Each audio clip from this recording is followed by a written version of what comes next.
అందరికీ నమస్కారం. గీతమ్మ కథల ప్రపంచానికి స్వాగతం. నేను గీతావాణి. ఇప్పుడు మనం డాక్టర్ వాసిరెడ్డి సీతాదేవి గారి రాబందులు రామచిలకలు అన్న రచనను ఆస్వాదిస్తున్నాం. చిట్ట చివరి భాగంలోకి వచ్చేసాం. ముందుగా గత భాగంలో జరిగిన కథను క్లుప్తంగా తెలుసుకుందాం. 9వ భాగంలో జరిగిన కథ. ఆనంద్ బాబా సేవా సదనానికి వచ్చి శేఖర్ సునందను కలుసుకుంటాడు. ఆమె చేతిలోని బిడ్డను చూసి అపార్థం చేసుకుంటాడు. మోసం చేశావని సునందను నిందిస్తాడు. సునంద శేఖర్కి వివరించి ఏమీ చెప్పదు. ఆ బిడ్డ తన బిడ్డ కాదని చెప్పదు. శేఖర్ కోపంతో వెళ్ళిపోతాడు. సునంద దుఃఖిస్తుంది. పరమేశం సునంద మర్యాదకు భంగం కలిగేలా ఒక ప్లాన్ వేస్తాడు.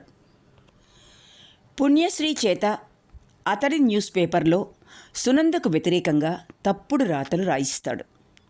వాటిని శేఖర్ దృష్టికి వచ్చేలా చేస్తాడు. తాను పెంచుకుంటున్న బిడ్డ బాధ్యతను సునంద వదిలిపెట్టదు. సేవా సదనం నుండి వెలుపలికి తండ్రి ధర్మయ్య వద్దకు వచ్చేస్తుంది. బిడ్డను పెంచుకోవడానికి ధర్మయ్య ఆనందంగా సమ్మతిస్తాడు. సునంద చేస్తున్న పనిని మెచ్చుకుంటాడు. ఇక 10వ మరియు చిట్ట చివరి భాగంలో కథ ఈ విధంగా మొదలవుతుంది. ఓహో, శేఖరం బాబు గారా, ఏమిటిలా ఇంత ప్రొద్దున్నే దయచేశారు? లలిత వ్యంగ్యంగా ప్రశ్నించింది. శేఖర్ శరణాలయంలో అడుగు పెట్టకముందే, సునందని పిలవండి. ఎందుకో? మీకు అనవసరం, ఆవిడ్ని పిలవండి ఆవేశంగా అన్నాడు శేఖరం. ఆమె ఇక్కడ లేదు. పాపం బద్దలయిందిగా, బ్రతుకు బజారు పాలైందిగా, మళ్ళీ ముఖం తప్పించి పారిపోయిందా? కసిగా అన్నాడు శేఖర్. శేఖర్ బాబు, మా అక్క ఏ పాపం చేయలేదు. మా అక్క దేవత. నీచులు అపనిందలు వేసినంత మాత్రాన ముఖం చాటు చేసుకోవాల్సిన అవసరం మా అక్కయ్యకి లేదు. తలెత్తుకు తిరిగే ధైర్యం, ఆత్మస్థైర్యం ఆమెకున్నాయి. ఉద్రేకపడిపోతూ అన్నది లలిత. శేఖర్ వ్యంగ్యంగా నవ్వాడు. ఓహో, నువ్వు ఆవిడికి చిల్లిలివే అన్నమాట. మీ అక్క దేవత, మరి నువ్వో? రోషంతో లలిత ముఖం కందిపోయింది. వెంటనే మాటలు పెగల్లేదు, పెదవులు వణకసాగి. పాపం దేవత పారిపోయిందే? ఆమె ఎక్కడికి పారిపోలేదు. పారిపోవాల్సిన అవసరం ఆమెకు లేదు. అయితే ఎక్కడికి వెళ్ళిందో చెప్పు. వాళ్ళ ఊరు వెళ్ళింది. వాళ్ళ నాన్న దగ్గరికే వెళ్ళింది. నిజమేనా? అబద్ధం చెప్పాల్సిన కర్మం మాకు పట్టలేదు. సరే, అక్కడికే వెళ్తాను, అంతు తేలుస్తాను. విసవిస వెళ్ళిపోయాడు శేఖర్. మీ అంతేదో మేము తేలుస్తాం. లలిత మాటలు వెళ్ళిపోతున్న శేఖర్కు వినిపించాయి. సునంద తండ్రి దగ్గరికి వెళ్ళిందా? బిడ్డతో సహా వెళ్ళిందా? బిడ్డతో సహా వెళ్ళిందా అంటే ఆ ముసలాడికి అన్నీ తెలుసన్నమాట. తెలిసే ఇంత నాటకం ఆడాడా? మేక వన్నె పులి, గోముఖ వ్యాఘ్రం. ధర్మయ్యను తను ఎంత గౌరవించాడు. శేఖర్ మనసు చేదుగా ఉంది. ఆలోచనలతో బుర్ర చెదల పుట్టలా ఉంది. ఆ రాత్రికి రాత్రే ప్రయాణమయ్యాడు. బజార్ నుంచి తిరిగి వస్తున్న లలితకు చెట్టు క్రింద స్కూటర్కు గాలి కొట్టిస్తూ నిలబడి ఉన్న లూ కనిపించాడు. వెనగ్గా వెళ్ళి లలిత లూ షర్టు దొరకపుచ్చుకుంది. లూ ఉలిక్కిపడి తల తిప్పి చూశాడు. లలితను చూసి నీళ్లు గారిపోయాడు. ఏయ్, ఎవరు నువ్వు? ఎందుకు నా షర్టు పట్టుకున్నావు? గద్దించాడు. నేనెవర్నా చెప్తాను, తొందరపడకు. ఏమిటిది? నా షర్టు వదులు. వదలను. ఈ పత్రిక చూడు. ఈ పత్రికలో బిడ్డ మన బిడ్డే. పారిపోవడానికి ప్రయత్నించావా? అరుస్తాను, అల్లరి చేస్తాను బెదిరించింది లలిత. నా బిడ్డ కాదు, మన బిడ్డ. లూ వెర్రచూపులు చూశాడు. ముచ్చెమటలు పట్టాయి. మనం కలిసి తిరగడం చాలామందికి తెలుసు. మనిద్దరం కలిసి తీయించుకున్న ఫోటోలున్నాయి. నువ్వు రాసిన ప్రేమలేఖలు కూడా భద్రంగానే ఉన్నాయి. ఆ సాక్ష్యాలు చాలు నిన్ను బజార్లో పెట్టడానికి. సునందక్క మీద తప్పుడు రాతలు రాయిస్తావా? వేరే పత్రికలో స్టేట్మెంట్ ఇవ్వాలనే బయలుదేరాను. నువ్వు సమయానికి కనిపించావు. పద, ఆ బిడ్డ మన బిడ్డేనని స్టేట్మెంట్ ఇద్దాం. అబద్ధం, వాడు నా బిడ్డ. మన బిడ్డ అను మధ్యలో అందుకుంది లలిత. కాదు కాదు, వాడు రేవతి కొడుకు, నాకు తెలుసు అని నాలుక ఖర్చుకున్నాడు లు. లలిత ముఖం విప్పారింది అసలు రహస్యం తెలిసినందుకు. అబద్ధం, వాడు మన బిడ్డే, లలిత గట్టిగా అరిచింది. కాదు కాదు, వాడు రేవతి బిడ్డ. పరమేశం ఆ బిడ్డ రాణికి శేఖర్కు పుట్టిన బిడ్డ అని అబద్ధం చెప్పి సునందక్కకు అప్పగించాడు. గాబరాగా అన్నాడు లు. అయితే పద, షర్ట్ పట్టుకుని గుంజింది లలిత. ఎక్కడికి? పోలీస్ స్టేషన్కి. అక్కడికెందుకు? నంగిగా అన్నాడు లు. ఎందుక? బ్లాక్మెయిల్ చేసి డబ్బు సంపాదిస్తున్నందుకు. లు వెర్రిచూపులు చూస్తూ నిలబడ్డాడు. అప్పటికే వాళ్ళ చుట్టూ జనం మోగారు. ఏమిటలా చూస్తావు? నీ పాపం పండింది. నీ కుళ్ళు నలుగురి ముందు కడిగేస్తాను. పద. నన్నంటావే? ఆ పత్రిక ఎడిటరు పుణ్యశ్రీ అయితే అసలు ఈ కుట్రంతా చేసింది పరమేశం, మిసెస్ వైకుంఠమును. ఆ కుట్రలో నీకు భాగం ఉందిగా. నా జీవితం నాశనం చేసింది చాలక దేవత లాంటి మా అక్క జీవితాన్ని కూడా నాశనం చేస్తారా? మీ అంతు తేలుస్తాను. పద పోలీస్ స్టేషన్కి. లలిత, నన్ను క్షమించు. బుద్ధి గడ్డి తిని ఏదో చేశాను. నీకు అన్యాయం చేసిన మాట నిజమే. నా తప్పు దిద్దుకుంటాను. వీలేదు, ఈ కుట్ర బయట పెట్టాలి. ఈ విష వలయం నుంచి సునందక్కను కాపాడాలి. పోలీస్ స్టేషన్కు వెళ్ళక తప్పదు. ఈ పని చేయడానికి పోలీస్ స్టేషన్కి ఎందుకు? మనిద్దరం కలిసే చెయ్యొచ్చు. రేవతిని ముందు వెతికి పట్టుకుందాం. ఆ తర్వాత కథంతా బయటపడుతుంది. నిజంగా సహాయం చేస్తావా? అయితే పద. చూడు, నువ్వు మోసం చేశావా? నిన్ను వదలను. ఆ బిడ్డ మన బిడ్డేనని అల్లరి చేస్తాను. ఆ తర్వాత నీ ఇష్టం. బుద్ధి వచ్చిందన్నానుగా. సునందక్కకు జరిగిన అన్యాయం ఏమిటో శేఖర్ దృష్టికి తెస్తాను. అయితే పద, ఉత్సాహంగా అన్నది లలిత. లూ స్కూటర్ స్టార్ట్ చేశాడు. లలిత వెనక కూర్చుంది. పరమేశం ఇంటికి అల్లంత దూరంలో ఉండగానే రేవతి గేట్ తీసుకుని లోపలికి వెళ్ళటం లూ చూశాడు. స్కూటర్ ఆపాడు. మనం ఇప్పుడు అక్కడికి వెళ్ళొద్దు. రేవతి బయటికి వచ్చేంత వరకు ఆ గోడ ప్రక్కగా నిల్చుందాం అన్నాడు లూ. లూ, లలిత రేవతి కొరకు ఎదురు చూస్తూ నిల్చున్నారు. బావుగారు, దాదాపు ఏడుస్తూనే పిలిచింది రేవతి. ఏమొచ్చింది? ఎందుకే ఏడుస్తావు? పరమేశం విసుగ్గా ప్రశ్నించాడు. సునంద, నా బిడ్డ కూడా శరణాలయంలో లేరు, వెక్కిళ్ళు పెడుతూ అన్నది రేవతి. పీడ విరగడైంది. నాకు కావలసిందదే. విషపు నవ్వు నవ్వాడు పరమేశం. బాబుగారు, నా బిడ్డను నాకు ఇప్పించండి. ఎందుకే నీకు ఆ బిడ్డ? కోసుకు తినడానికే? మొగుడు ముద్దులు లేకుండా బిడ్డను కన్నావు. బాబుగారు, ఆ మాట అనకండి. ఆ బిడ్డ తండ్రే నా మొగుడు. వాడు బ్రతికే ఉన్నాడు. వాడు నన్ను ఏలుకున్నా ఏలుకోకపోయినా ఆ బిడ్డ వాడి కొడుకేనని అందరికీ తెలుసు కోపంగా అన్నది రేవతి. సాధు జంతువులా ఉండే రేవతి అంత గట్టిగా మాట్లాడటం పరమేశానికి ఆశ్చర్యాన్ని కోపాన్ని కూడా కలిగించింది. డ్రాయర్ సొరుగు తీసి డబ్బు కట్ట అందించబోయాడు. మీ పాపిష్టి డబ్బు నాకు అక్కర్లేదు. నా బిడ్డ ఏమైందో చెప్పండి. అప్పుడే ఈయన ఆవులా పైకి వచ్చింది రేవతి. నీ బిడ్డకు ఏమీ కాలేదు, సుఖంగా ఉన్నాడు. సునంద రక్షణలో నీ బిడ్డ క్షేమంగా ఉన్నాడు. ఇప్పుడు సునంద నీ బిడ్డకు తల్లి. అర్థమైందా? సునంద నా బిడ్డకు తల్లి అయిందా? రేవతికి తల తిరిగిపోయింది. ఇంత పాపానికి వడిగట్టారా? ఇందులో ఏదో కుట్ర ఉంది. మీ కుట్ర బయట పెడతాను, అల్లరి చేస్తాను, దాదాపు పిచ్చిగా అరిచింది. నోరు మూసుకో, గద్దించాడు పరమేశం. మూసుకోను. ఏం చేస్తావే? ఏం చేస్తానా? శేఖర్ బాబుకు అంతా చెప్తాను అని శేఖర్ బాబు అంటూ పిచ్చిగా అరవసాగింది. రేవతిని పట్టుకొని నోరు మూస్తూ, అరిచావా చంపేస్తాను. నీ అరుపులు వినటానికి శేఖర్ ఇంట్లో లేడు. రేవతి అరుపులు విని రాణి పరిగెత్తుకుని వచ్చి ఆశ్చర్యంగా ఇద్దరిని చూస్తూ నిలబడిపోయింది. నీ బిడ్డ ప్రాణాలతో ఉండటం నీకు ఇష్టం లేదా?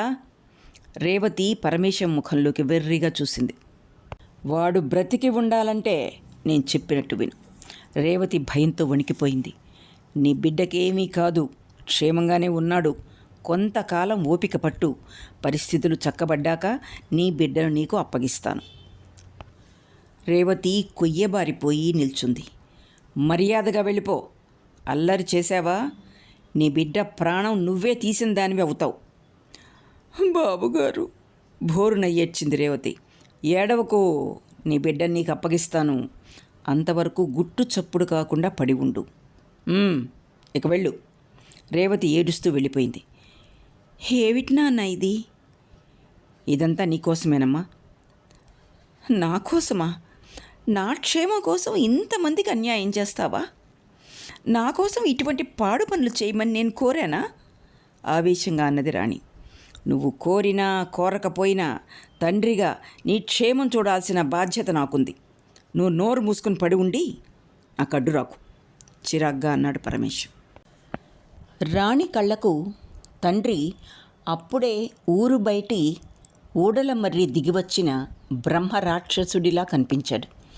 పరమేశం లోపలికి వెళ్ళిపోయాడు. రాణి ఓ క్షణం ఆలోచిస్తూ నిల్చొని కార్ దగ్గరికి వెళ్ళింది.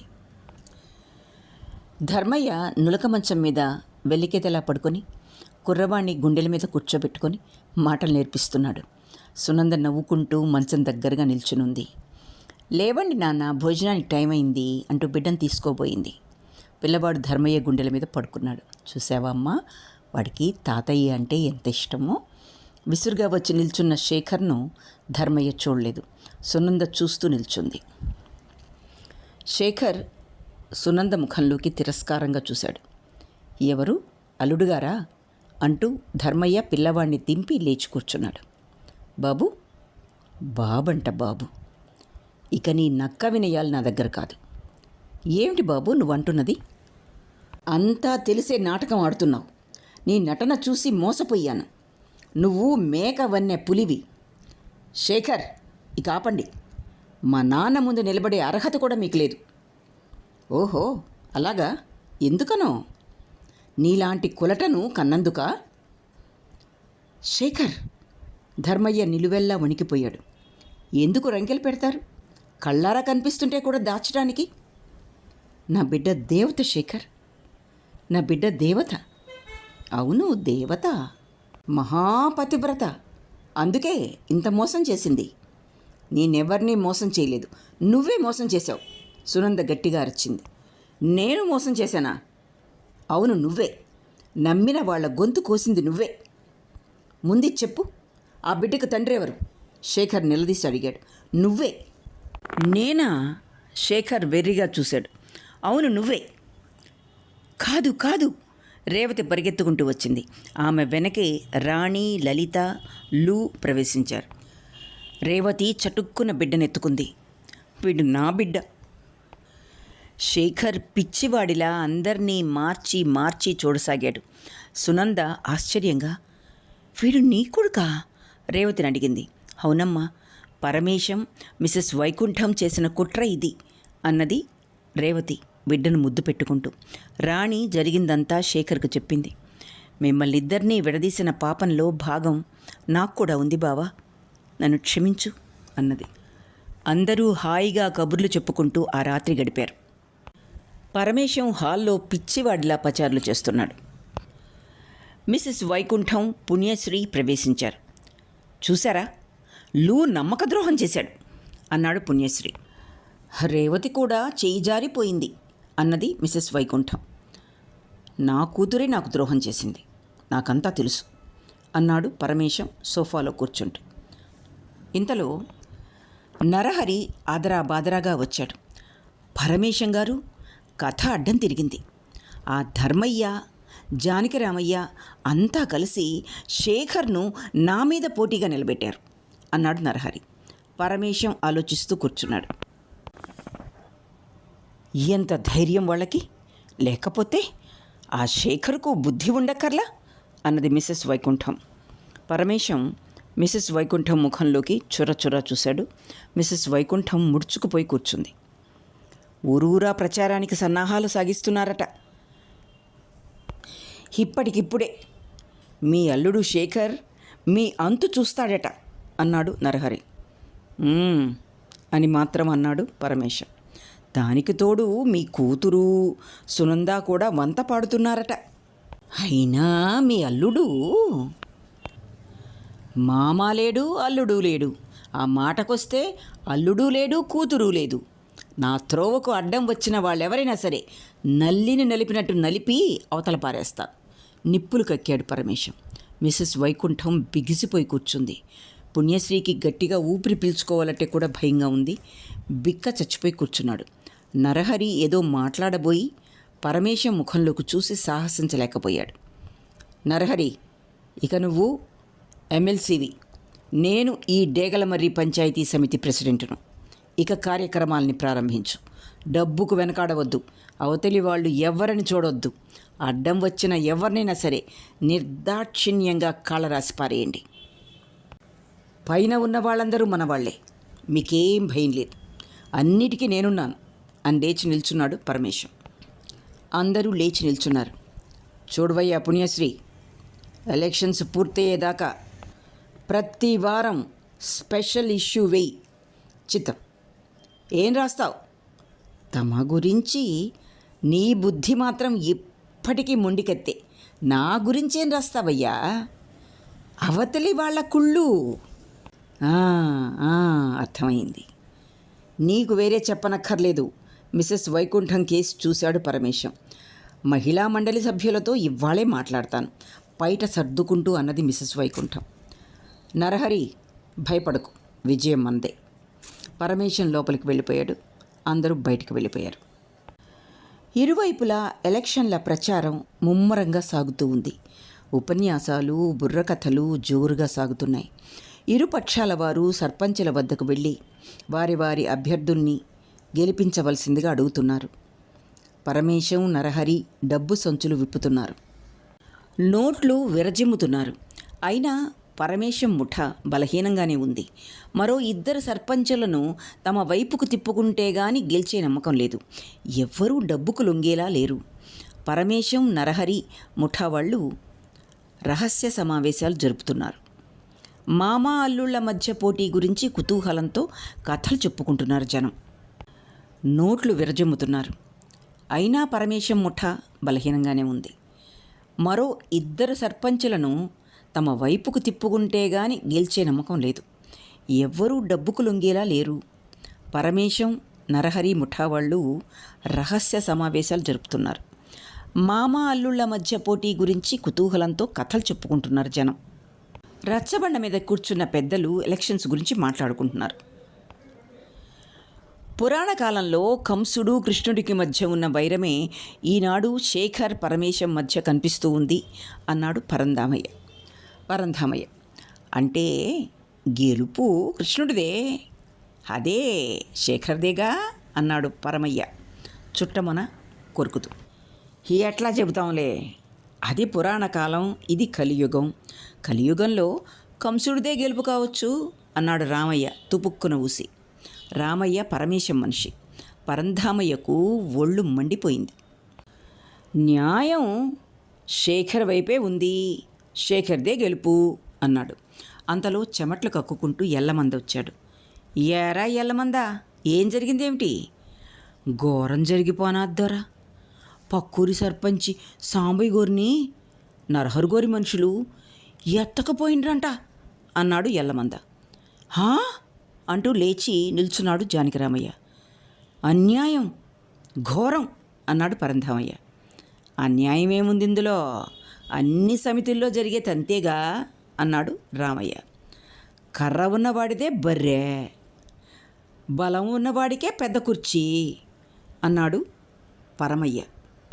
ధర్మయ్య ఇంట్లో ధర్మయ్య, శేఖర్, సునంద, రాణి మరికొందరు పెద్ద మనుషులు కూర్చొని తెల్లవారి జరగబోయే ఎలక్షన్స్ గురించి మాట్లాడుకుంటున్నారు. ఆదరా బాదరా ప్రవేశించిన జానకిరామయ్యను చూసి ధర్మయ్య, రావయ్య రా అంటూ ఆహ్వానించాడు. మీరంతా తీరిగ్గా కూర్చొని కబుర్లు చెప్పుకుంటున్నారు, అవతల కొంపలంటుకుపోతున్నాయి అన్నాడు జానకిరామయ్య గాభరా పడిపోతూ. ఏం జరిగింది? ఒకేసారి ఎన్నో కంఠాలు ప్రశ్నించాయి. సాంబయ్యను ఎత్తుకుపోయారట. ఆశ్చర్యంగా చూశారు అక్కడ ఉన్న వాళ్ళంతా. ఎప్పుడు అడిగాడు శేఖర్. తెలీదు, ఇప్పుడే ఎల్లమంద వచ్చి చెప్పాడు. శేఖర్ బాబు, గోగులపల్లి సర్పంచ్ని, తోకపల్లి సర్పంచ్ని నరహరి ముఠా వాళ్ళు ఎత్తుకుపోయారంట హడావిడిగా వచ్చి అన్నాడు లు. శేఖర్ ఉద్రేకంగా లేచి నిల్చున్నాడు. రాస్కెల్స్, వాళ్ళ అంతు తేలుస్తాను ఆవేశంగా అన్నాడు. వాళ్లను పట్నంలో మీ రైసు మిల్లులోనే దాచారని కూడా విన్నాను అన్నాడు లు. పదండి వెళ్దాం, మేము వస్తాం అన్నది రాణి శేఖర్తో. మీరెందుకమ్మా అన్నాడు ధర్మయ్య. మేము బయలుదేరతాం అంది సునంద. శేఖర్తో పాటు అందరూ బయలుదేరారు. బాబు శేఖర్, ఉద్రేకపడకు, శాంతియుతంగా మనం పోరాడాలి. శాంతి శాంతి అంటూ మనం కూర్చుంటే ఈ రోజుల్లో న్యాయం జరగదు అన్నాడు శేఖర్ ఉద్రేకంగా. ఉద్రేకం మంచిది కాదు బాబు. నరహరి పరమేశం ఆగడాలు రోజు రోజుకు మితిమీరిపోతున్నాయి. అహింస అహింస అంటూ చూస్తూ కూర్చుంటే గ్రామాలు తగలబడిపోతాయి. ఈ అరిష్టాన్ని అరికట్టడానికి అవసరమైతే హింసనే ఆశ్రయిస్తాను అన్నాడు శేఖర్ రెచ్చిపోతూ. అందరూ వెళ్ళిపోయాక ధర్మయ్య దిగాలుగా గోడకు చేరబడ్డాడు. అలా దిగులుపడి కూర్చుంటే ఎట్లాగయ్యా, మనం కూడా వెళ్దాం పదా అన్నాడు జానకిరామయ్య. జానకిరామయ్య, ముందు నువ్వు పోలీస్ స్టేషన్కి వెళ్ళి రిపోర్ట్ ఇచ్చిరా, నేను కూడా పట్నం వెళ్తాను. శేఖర్కు అసలే ఉద్రేకం ఎక్కువ అంటూ లేచి నిల్చున్నాడు ధర్మయ్య. రైస్ మిల్లు లోపల ఒక గదిలో 3 సర్పంచులు కూర్చుని ఉన్నారు. పరమేశం, నరహరి వారితో ఘర్షణ పడుతున్నారు. బయట ఆవరణలో నరహరి మనుషులు తిరుగుతున్నారు. అదే సమయంలో శేఖర్ రైసు మిల్లు గేట్ దగ్గరకు వచ్చాడు. అతని వెనక ప్రజా వెల్లువ ఉంది. 3-4 గ్రామాల ప్రజలు శేఖర్ను అనుసరించి వచ్చారు. గొడవ విని పరమేశం తుపాకీతో మిల్లు డాబా మీదకొచ్చాడు. గేటు మూయండి, నరహరి తన మనుషుల్ని హెచ్చరించాడు. గేటు బద్దలు కొట్టండి, శేఖర్ అరిచాడు. జనప్రవాహం ముందుకు ఉరికింది. కేకలు, అరుపులు.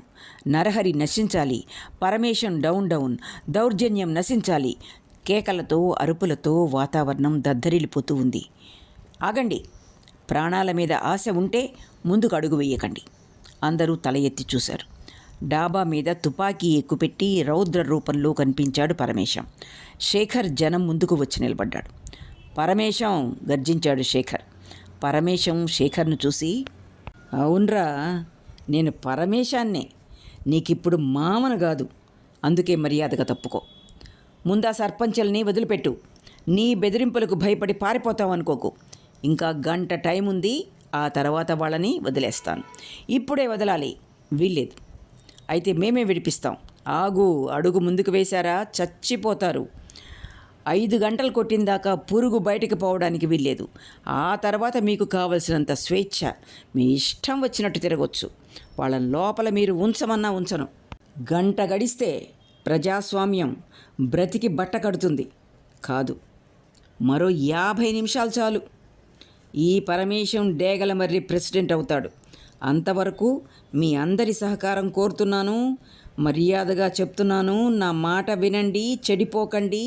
మర్యాద ఇచ్చి మీరింతకాలం చూపించిన మంచితనాన్ని నిలబెట్టుకోండి, లేకపోతే దాన్ని ఎలా తీసుకోవాలో నాకు తెలుసు. నీకు ఎలా బుద్ధి చెప్పాలో మాకు తెలుసు. ప్రజా వెల్లువను నువ్వు ఆపలేవు. నీ జన్మలో నువ్వు ఈ సమితికి ప్రెసిడెంట్ కావటానికి వీల్లేదు. అది నా బొందిలో ప్రాణం ఉండగా జరగదు అరిచాడు శేఖర్. శేఖర్, పరమేశం గర్జించాడు. చేతిలో తుపాకీ శేఖర్ వైపుకు గురిపెట్టాడు. నాన్న పరిగెత్తుకొచ్చి శేఖర్ ముందు నిలబడింది రాణి. నాన్న అట్టహాసం చేశాడు పరమేశం. నా చేతిలో ఉంది తుపాకీ రాణి, దీనికి బంధుత్వాలు తెలియవు, అంతరాలు తెలియవు, వివేకం లేదు, విచక్షణ అంతకంటే ఉండదు. దీనికి తెలిసిందల్లా శత్రువులందరినీ సమానంగా చూడడమే. ఉద్రేకంతో ఊగిపోతూ అన్నాడు పరమేశం. నాన్న, నువ్వు మనిషివి కావు. నా కన్న కూతురు నాకు ద్రోహం చేసినప్పుడే మనిషిగా బ్రతకడం మానేశాను. నీ దౌర్జన్యం ఇక సాగదు. పవిత్రమైన ఓటు హక్కును ఆపే శక్తి ఎవ్వరికీ లేదు. ఆ 3 ఓటు చేసి తీరాలి అని ప్రజల్ని ఉద్దేశించి, భయపడకండి, ముందు కదలండి, గేటు బద్దలు కొట్టండి అరిచాడు శేఖర్. జనంలో కలకలం బయలుదేరింది. కొందరు ఉద్రేకంతో ముందుకు ఉరికారు. ఆగండి, గర్జించాడు పరమేశం. జన ప్రవాహం ఆగింది. జనాన్ని తోసుకుంటూ ధర్మయ్య ముందుకొచ్చాడు. పరమేశం, నువ్వు చేస్తున్నదేమిటో ఆలోచించు. నీ తుపాకీకి ఎదురుగా ఉన్నది ఎవరో ఒకసారి చూడు. నీ బిడ్డ, నీ రక్తం పంచుకొని పుట్టిన బిడ్డ, నీ మేనల్లుడు, కన్న కొడుకులా పెంచిన నీ మేనల్లుడు అని అంటూనే 2 చేతులు ఎత్తి ప్రార్థనాపూర్వకంగా అన్నాడు ధర్మయ్య. మీరు వెనక్కి వెళ్ళండి నాన్న. సునంద తండ్రిని వెనక్కు నెట్టే ప్రయత్నంలో ఉంది. అల్లుడు, కూతురు వాళ్ళు ఎదురుగా నిల్చుంటే నేనేమీ చేయలేనని మీ నమ్మకం. అంత నమ్మకం మీరు నా మీద ఉంచడానికి కారణం ఎవరు? నేనే. నా మంచితనమే దానికి కారణం. నా మీద మీకున్న విశ్వాసం చూస్తుంటే నా కళ్ళు చెమ్మగిలుతున్నాయి. పరమేశం! ధర్మయ్య గొంతు చించుకుంటూ అరిచాడు. పరమేశం వినిపించుకునే ధోరణిలో లేడు. కోపంతో నిలువెల్లా మండిపోతున్నాడు. కానీ ఈరోజు నా కళ్ళకు అధికారం పొరలు కప్పి ఉన్నాయి. మెదడంతా అధికారపు మత్తుతో నిండిపోయి ఉంది. అధికారం మత్తు, అన్ని మత్తుల్లోకి బలమైన మత్తు. అధికారపు పొరలు కప్పి ఉన్న కళ్ళకు, అధికారపు మత్తు నిండి ఉన్న మెదడుకు కనిపించేది, తలపించేది ఒక్కటే. అది అధికారం, స్వార్థం, కుర్చీ. దానికి మామ అల్లుడు, కూతురు తండ్రి అనే తేడా లేదు. నేను కళ్ళు తెరిచి చూస్తున్నాను, కానీ మీరెవ్వరు నాకు కనిపించడం లేదు. నా కళ్ళకు ఒకటే కనిపిస్తుంది. అది డేగలమర్రి పంచాయతీ ప్రెసిడెంట్ కూర్చునే కుర్చీ. సోదరులారా, మనం ఇలా నిల్చుంటే లాభం లేదు. సమయం మించిపోకముందే మన వాళ్ళని విడిపించాలి. ముందు కదలండి. గేట్లు బద్దలు కొట్టండి. శేఖర్ కంఠం కంచు గంటలా మ్రోగింది. జనం ఒక్క ఊపుతో పదండి ముందుకు అని అరుస్తూ ముందుకు తోసుకుంటూ వస్తున్నారు. ఒక్కసారిగా తుపాకీ ప్రేలింది. నానా! రాణి ఆర్తనాదంతో ఎక్కడి వాళ్ళు అక్కడే నిలబడిపోయారు. నేల మీదకు ఉరికిపోతున్న రాణిని శేఖర్ పట్టుకున్నాడు. పరమేశం చేతిలో తుపాకీ కింద పడిపోయింది. రాణి చుట్టూ జనం చేరి గగ్గోలు పెడుతున్నారు. పరమేశం బోన్ నుంచి బయటపడిన పులిలా జనాన్ని చీల్చుకుంటూ రాణి దగ్గరకు పరిగెత్తుకొచ్చాడు. శేఖర్ ఒడిలో ఉన్న రాణిని తన ఒడిలోకి తీసుకుని ముఖంలోకి చూశాడు. రాణి! శేఖర్ భోరుమన్నాడు. స్పృహ తప్పిపోయిన సునందను ధర్మయ్య, జానకిరామయ్య జనానికి దూరంగా తీసుకెళ్లి పడుకోబెట్టారు. రాణి అంటూ శేఖర్ రాణి తల మీద చెయ్యి వేశాడు. ఎందుకురా ఏడుస్తావు? నా కూతురు చచ్చిపోయిందనే. అది ఇవాళ చావలేదురా. అది చచ్చిపోయి చాలా కాలం అయింది. దాన్ని నువ్వు ఏనాడో చంపేశావు, హత్య చేశావు. ఆ హత్యకు అందమైన పేరు పెట్టి పవిత్ర ప్రేమ అన్నావు. నేను చంపింది జీవం లేని దాని కట్టెనురా. చైతి, దాన్ని తాకే అర్హత నీకు లేదు. దాని జీవితాన్ని సర్వనాశనం చేశావు. దాన్ని నేను చంపలేదురా. దాన్ని దారుణ వ్యధ నుంచి విముక్తురాలిని చేశాను. కలలో పలవరిస్తున్నట్లు మాట్లాడుతున్నాడు పరమేశం. అధికార మదంతో కన్న కూతుర్ని హత్య చేసిన పరమ కిరాతకుడివి నువ్వు, శేఖర్ ఏడుస్తూ అన్నాడు. పరమేశం రాణి తల చెంపలు నిమురుతూ పిచ్చివాళ్ల కూర్చున్నాడు. పరమేశం జిందాబాద్! డేగలమర్రి సమితి ప్రెసిడెంట్ జిందాబాద్! దూరం నుంచి కేకలు వినిపిస్తున్నాయి. ఆ కేకలు దగ్గరవుతున్నాయి. పరమేశం పిచ్చివాడిలా గొల్లున నవ్వాడు. పరమేశం జిందాబాద్! డేగలమర్రి ప్రెసిడెంట్ జిందాబాద్! నేనే గెలిచా అంటూ రాణిని 2 చేతుల్లోకి తీసుకుని జనం మధ్య నుంచి నడిచి జయ ధ్వానాలు చేస్తూ వస్తున్న తన జనానికి ఎదురుగా నిల్చున్నాడు. ఆ దృశ్యం చూసి జనం ఆగిపోయారే. జై కొట్టండి, విజయం మందే. ఆ కుర్చీ కోసం నేను చెల్లించిన వెల ఎంతో మీకు తెలుసా? ఇదిగో చూడండి, ఇంత వెల చెల్లించి ఆ కుర్చీని కొనుక్కున్నాను అంటూ రాణి శవాన్ని జనానికి చూపిస్తూ నిలబడ్డాడు పరమేశం. సమాప్తం. ఇక్కడితో డాక్టర్ వాసిరెడ్డి సీతాదేవి గారి చక్కటి రచన రాబందులు రామచిలకలు పరిసమాప్తమైంది. ఈ రచనపై మీ అభిప్రాయాలను తెలుపుతారుగా. ఆలకించినందుకు ధన్యవాదాలు. మళ్ళీ మరో మంచి రచనతో మీ ముందుకు వచ్చేలోగా సెలవు మరి.